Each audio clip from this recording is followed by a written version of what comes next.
করো। চেতনা নিয়ে পড়ে থাকার মানে কি?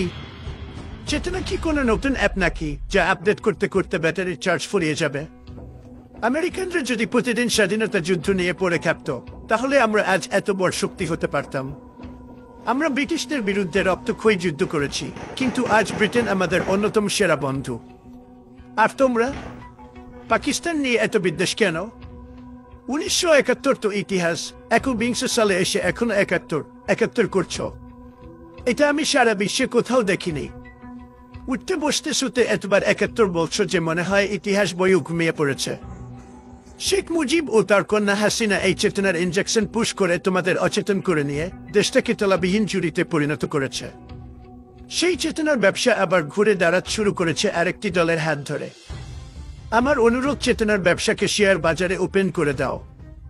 ইলন মাস্ককে সাথে নিয়ে আমিও কিছু চেতনার শেয়ার কিনতে চাই। এক পক্ষ বলে মুজিব না থাকলে দেশ শেষ, আরেক পক্ষ বলে বিএনপি না থাকলে গণতন্ত্র শেষ। এই ব্যবসা কতদিন চলবে?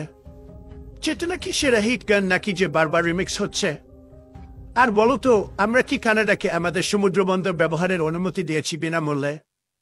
একদমই না। আর তোমরা কি করছো? চট্টগ্রাম আর মৌলাপুর ভারতের হাতে তুলে দিয়ে বলছো আমরা 1/7 এর ঋণ শোধ করছি। বন্ধুরা, ব্যবসার মতো করো, দান খরাতের মতো না। শেখ হাসিনা পালিয়ে গেলে চেতনার ব্যবসায় বিফল হয়ে ওই একই চেতনার ব্যবসা এখন যারা করতে চাচ্ছ, তাদের ভবিষ্যৎ কি হবে জান? বন্ধুরা, তাদের পরিণতি হবে ঠিক সেই শাসক নেপোলিয়নের মতো। শেষ পর্যন্ত নির্বাসনে জীবন কাটাতে হবে। কিন্তু পার্থক্য হলো, নেপোলিয়নের ছিল সামরিক প্রতিভা, আর চেতনার ব্যবসায়ীদের আছে শুধু ফাঁকা বলে। বন্ধুরা, চেতনা শুধু একটা লুটপাটের হাতিয়ার। চেতনা তোমাদের অচেতন করে সর্বশান্ত করার টুলস। তোমাদের নেতারা এই চেতনার মাধ্যমে বিদেশে হাজার হাজার কোটি টাকা পাচার করেছে, আর তোমরা বসে বসে তাদের আঙ্গুল চুষেছ। এই চেতনার দোহাই দিয়ে তোমাদের নেতারা নিজেদের জন্য বিলাসবহুল বেগম পাড়া বানিয়ে নিয়েছে, আর তোমাদের জন্য বানিয়ে রেখেছে মহাকালের বস্তি। বন্ধুরা, তোমরা শুধু চেতনা নিয়ে ব্যস্ত, কিন্তু দেশ চলবে কিভাবে?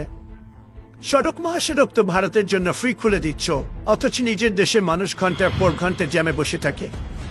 ট্রাম্প এটা পছন্দ করে না। আমেরিকায় যদি এমন হতো, আমি নিজেই রাস্তার ধারে দাঁড়িয়ে ট্রাফিক সামলাতাম। তাই আমি বলছি বন্ধুরা, একটু বাস্তব হও। 71কে সম্মান দাও, কিন্তু 2025 নিয়ে ভাবো। আমেরিকা বাংলাদেশকে ভালোবাসে, আমি বাংলাদেশকে ভালোবাসি, কিন্তু আমি চেতনার ব্যবসা ভালোবাসি না। তোমাদের চেতনার দোকানে ডিসকাউন্ট দিলেও আমি কিনব না। ধন্যবাদ।